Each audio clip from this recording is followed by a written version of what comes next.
Okey, kita tengok market yang 4 hari bulan pula. 4 hari bulan. Pertama, macam biasa, kita tengok dia ada satu trend ke bawah. Kan? Ada satu trend ke bawah. Lepas tu dalam trend ni yang dekat daripada hujung. Ini hujung last shadow.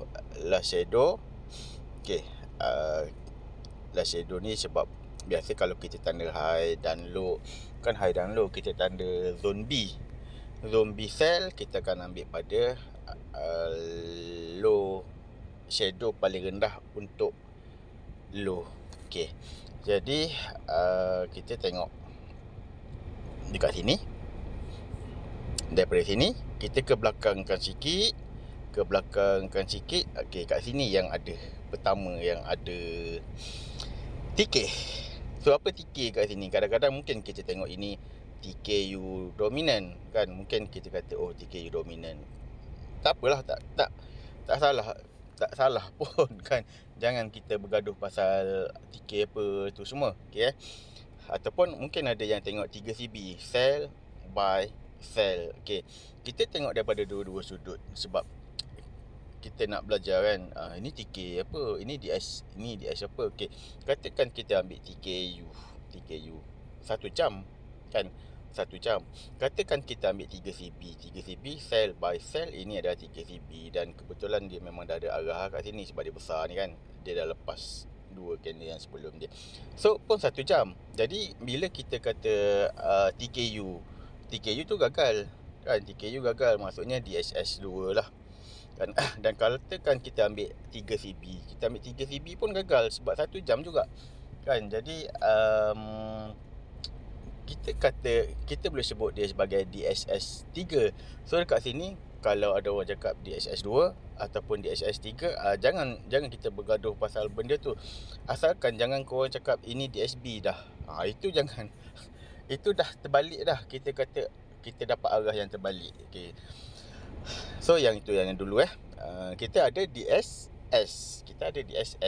Okey. Yang kedua, kita tengok ini ada satu candle yang besar dan shadow dia pun besar.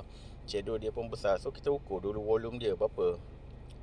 280 ni kira candle yang biasa je lah kan. Gold kan. Gold kalau daripada body ke body 150. Tak besar mana pun sebenarnya. Candle ni tak besar mana pun. Okey, tapi kalau kita tengok dia dari sudut dalam pot, sebab ini memang pot kan, ini memang pot, kita akan nampak ini candle shadow. So candle shadow dalam pot bermaksud adalah akhir bagi sell di low, berada di low maksudnya akhir bagi sell. Tapi dia bukanlah bertaraf DS6 ataupun DSW. Dia bukan taraf DSW, dia cuma akhir 8D je. Okey. So kita dah ada arah daripada sini. Dan kebetulan kalau kita tengok sekali lagi, ini ada LT 2, LT. Lepas tu keluar arah ke sell and then dia pergi ke buy. Ini TKL buy, ataupun kat sini kita kata kita ada DSS 1. Okey. Pokok pakalnya apa sahaja yang kita ambil, kita cuma nampak dia ada DSS sahaja. Dia tak ada DSB kan. So kita tahu kat sini adalah market tak hanky-panky, market tak berbelit-belit kan.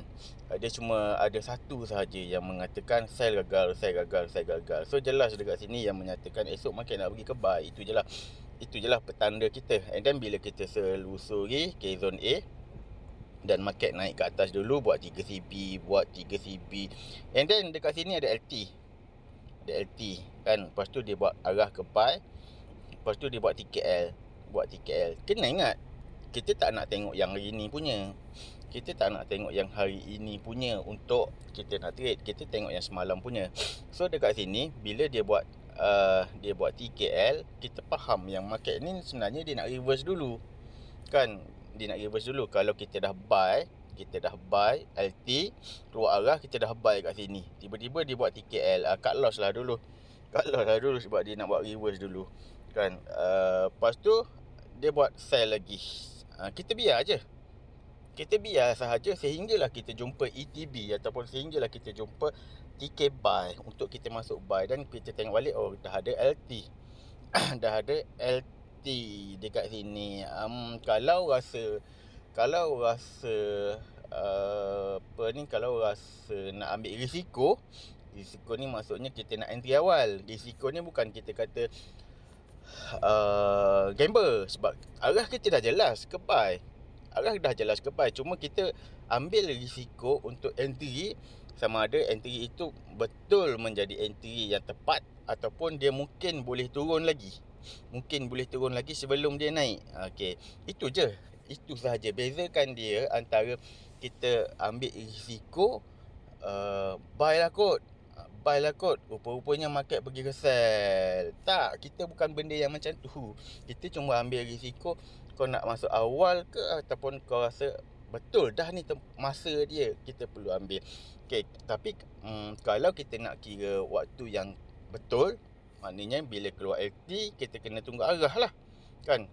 Keluar LT ataupun keluar TK, selepas itulah kita masuk. So LT arah belum ada. Okey, ini arah dia. Keluar arah. Okey, yang sebetulnya dekat sini. Sebetulnya kita entry dekat sini. Lepas tu dia pergi buat candle repair 1 jam ke zone A ni. Ini tak ada masalah dah. Sebab kita dah complete kita punya barang, iaitu pertama arah memang dah ada. Kan kita cuma menunggu bila saja kita nak masuk. Kan nampak market ni macam hanky-panky. Macam Kenapa LT keluar ke buy lepas tu buat TKL pula, padahal LT ni dah ke arah buy dah, betul dah. Tengok balik, dia masih lagi duduk dalam zone A. Kan? Jadi bila dia dah keluar daripada zone A, barulah selamat kita nak masuk. Yang ini cuma double shadow pergi ke zone A. Ataupun kita kata TKS lah. TKS di zone A. Itu je. Kan? Itu je. Market tak susah mana pun kita nak trade sebenarnya, kan? Jadi kat sini saya cuma nak bagi tahu satu je lah. Zone A ni penting dia bukanlah kita kata kita nak atas zone A buy, bawah zone A sell. Tak, salah, bukan macam tu. Sebab arah kat sini dah. Semalam dah bagi tahu arah. Kita cuma nak tengok kalau dia masih lagi duduk dekat dalam, relax lah dulu. Kan, dia masih dindong lagi, berkemungkinan menjadi HSJ zone A, berkemungkinan itulah HSJ zone A lah. Kan, HSJ zone A ni maksudnya dia adalah satu benda yang sangat kuat untuk besok. Okey, kita boleh tarik zone A ni. HSJ ni bukan sebarangan zone A kita boleh tarik. HSJ zone A sahaja. Zone A lepas tu kat dalam dia ada banyak kan, kita boleh tarik untuk esok. Maksudnya market macam ni lah besok. Tapi kita tak nak belajar bab HSJ zone A lagi. So hari ni apa yang kita ada? Cuba tengok balik. Market pergi ke buy. Okey, market pergi ke buy. Buang dulu. Tak nak panjang-panjang lah. Nanti kan tak ni. Kemudian lah. Okey, market pergi ke buy dan market pergi